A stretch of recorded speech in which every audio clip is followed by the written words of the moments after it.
One thing that we feel would substantially benefit the American school system is teacher quality and pay.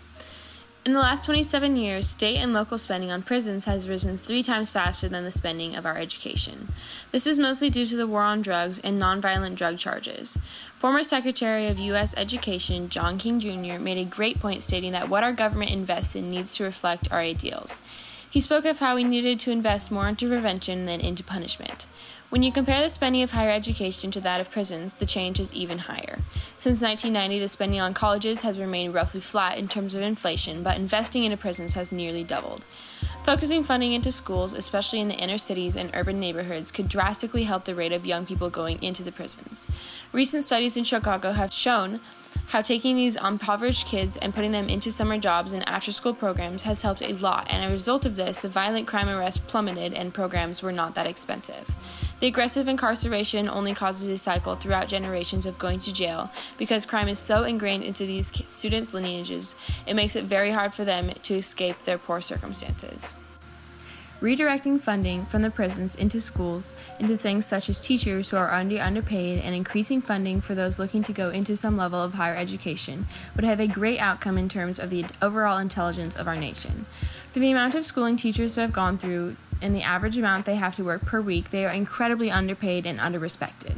This decline in pay for teachers is statistically drawing much fewer and less credible people into the profession, as many aspiring teachers are turned away from the profession looking for higher paying options. As of today, kindergarten through 12th grade teachers on average have fallen into the bottom third of their college classes based on their SAT scores. The quality of teaching does not only affect the teachers' salaries, but it affects the students' future salaries as well. Studies show that the top 15% of teachers raises each of their students' lifetime salaries by $20,000. Even further, the study shows that the top 7% of teachers raises their students' lifetime salary by $32,000. Just from this study, we can see how important quality of teachers is to how students will end up performing in the real world. So investing into our teachers is investing into the nation as a whole. Also, teachers don't only impact a student's education, they impact how students grow into adults.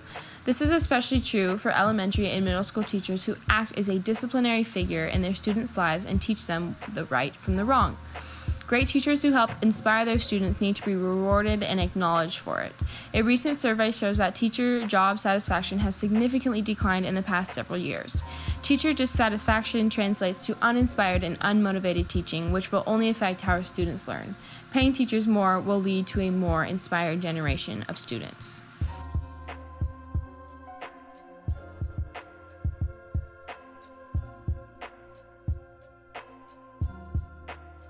As a nation, we fall short on a global scale, which makes it clear we are in need of change.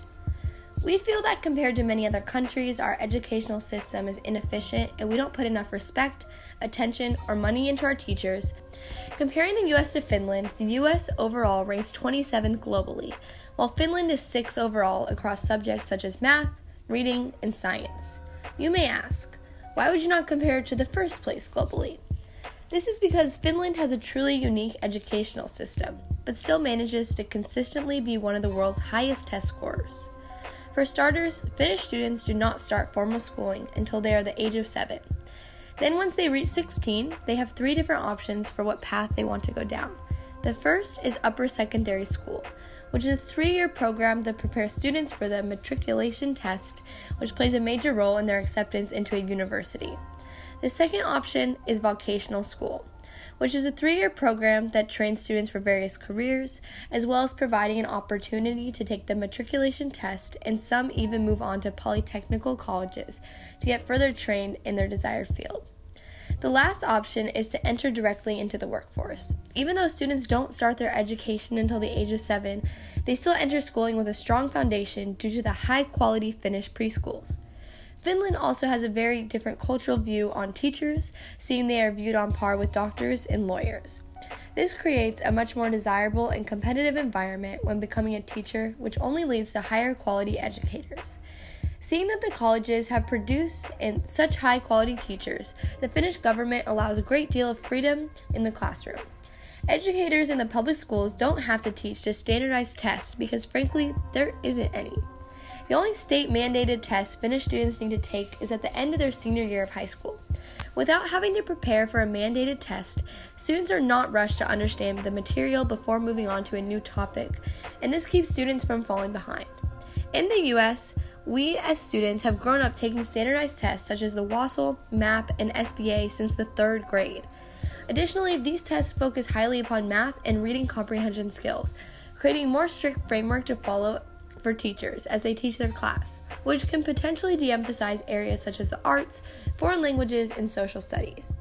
The Finnish education system also reveals that less can be more, seeing that Finnish schools usually start around 9:45 a.m. and end around 2:45 p.m., compared to our 7:45 to 2:22 school day. There is a difference of 1 hour and 37 minutes. Students and teachers usually only have 4 classes a day with 15 to 20 minute breaks or recesses in between, which is proven to have numerous neurological advantages. It also gives teachers more time to plan and prepare for their next class.